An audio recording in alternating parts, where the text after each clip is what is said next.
Alvarez, report number 3. Camp Omega is now up and running.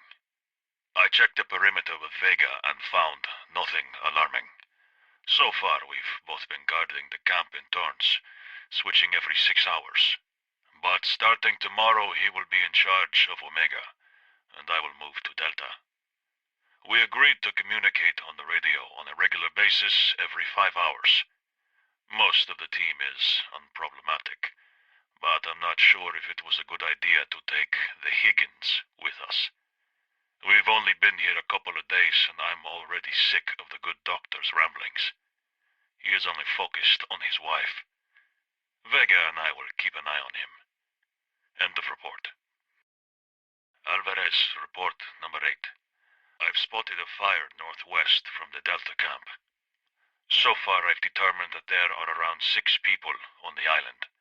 At least one is a child, so I'm guessing these are refugees from the city. I watched them all day. It looks like they're unaware of our presence. For now, the group doesn't pose any threat to the mission. I suppose they feel safe on the island, and are likely to stay there. I don't think they have any useful information, so there's no need for contact, but I'll keep an eye on them. End of report. It's Alvarez. I fell down to a fucking cave and... Oh, Christ. I think I broke my leg. Oh, wait. Report number... Fuck. Why do I even... Alvarez. Report number 24. I managed to immobilize the leg, but there is no exit. The walls are covered in paintings, so someone must have been here before me. But how the fuck did they come in? There's nothing here, not even the tiniest crack. It's all because of that asshole Higgins. I told you we don't fucking need him here. Higgins, you piece of shit! Pick up that fucking call! You and that cunt of yours are just a bunch of fucking frauds! I knew you couldn't be trusted! I hope you die, scumbag! It's because of you! All of it! No! I'll fuck you up myself when I get out of here! Dr. Smith, report number 16. I'm at Camp Delta. As per your request, I'll be recording my reports from now on. After running the first tests, I thought that I needed more samples of our special mushroom. Considering that it's only found in unusual and very specific areas, and the unique conditions it requires, I was concerned that we'd quickly use up what we have. However, I've observed that the pieces I had cut off earlier have mostly regenerated. The fungus is exceptionally durable, so for now, we're not at risk of running out of samples. There is something ominous about it. I know I'm being dramatic, but it's hard not to succumb to dark thoughts when you know how many tragedies this innocent mushroom has caused. It's just a small greenish tongue protruding from the earth, only known to a single tribe. I'm sorry, I got lost in thought. To summarize, I am planning to spend 2 more days in Camp Delta.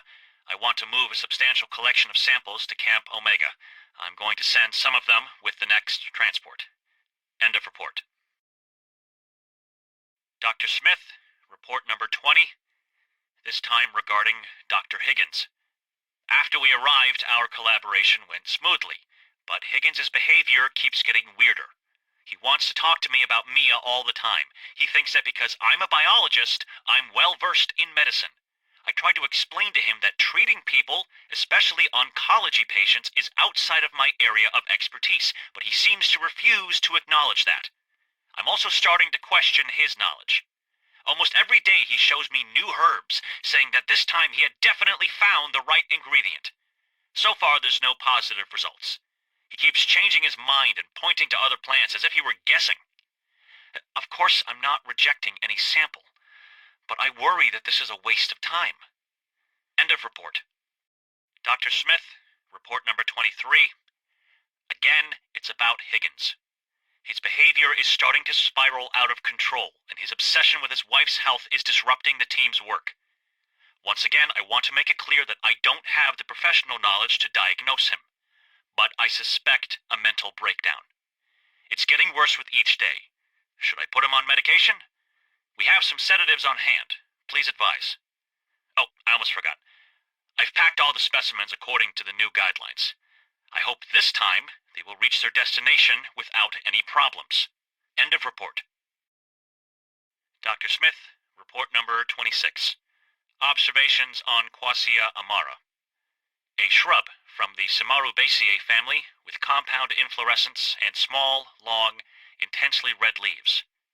Distinctive characteristics: its flower contains chemical compounds, quassin among others, which make this shrub one of the most bitter plants in the world. The natives use it to make a brew for fevers and pain. Unfortunately, aside from this usage, I haven't found evidence of any other medicinal properties. Apart from its terrible taste, the plant doesn't have any other distinguishable features. Of course, a sample along with full biochemical analysis will be included in the nearest transport. End of report. Dr. Smith, report number 27. Observations on Guanabana, a small tree in the Annonaceae family. Yellow and green heart-shaped flowers, oval fruits up to 12 inches long, weighing on average 2.2 pounds. Covered in dark green skin with soft prickles, white creamy flesh with black seeds. Distinctive characteristics: very tasty. I've collected samples of fruits, leaves, and bark. As with many other species, the natives use the guanabana fruit to make anti-parasite brews. I must repeat some tests to be sure, but so far, the evidence for antiviral, antibacterial, and even antidepressant properties is very promising. I'm not sure if I should get our hopes up, but some of the plant's substances can even destroy cancer cells. I want to keep my professional cool, but for the first time, I feel that we are actually close to discovering what we're looking for. Out of all the potential samples studied so far, I recommend conducting a thorough analysis on guanabana first. End of report. Dr. Smith, report number 36. I'm at Camp Omega. Still no sign of Alvarez. We have no idea what happened to him. What's even worse, no one's been lighting a fire in the camp on the island for a couple of days now. Maybe the group has just moved somewhere else, but I don't know. I have a bad feeling about this. People seem to be disappearing. We debated sending Vega to the island to see what's going on, but I don't want to stay in the camp alone. Even with one bodyguard left, I don't feel safe. At least Dr. Higgins is in a good mood. Several hours ago, he called me from the Lambda 2 location. He was clearly excited, but due to the interference, I couldn't understand what he was saying. I think he mentioned children? I'll have to wait until he comes back to hear the full report. Has he found something? I fucking hope so. I've had enough of him, his wife, and this fucking jungle. End of report.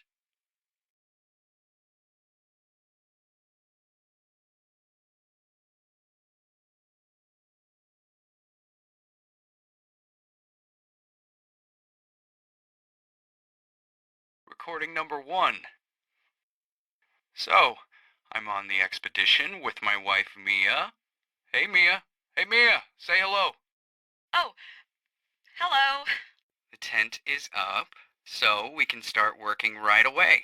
I'll focus on indexing new plant species, and Mia, can you explain what you're gonna do? Well, I'm going to meet the Jabahuaca tomorrow. I'm worried, you know. Of course you are. But I'm ready, don't you think? I believe so, but it's still dangerous. I know, honey. Don't worry. Okay, that's all for now. It was... Mia? And Jake Higgins, day 1. I know it's common amongst Amazon tribes, but it's still worth writing down in your book. The dart frog, one of the deadliest amphibians on the planet, is completely harmless for the natives thanks to some kind of vaccination. The Jabahuaca, like many others, burn their skin and then puncture themselves administering small doses of frog poison. They keep repeating the process every once in a while to stay fully immune to it. It's barbaric for us, but it's an everyday routine for them.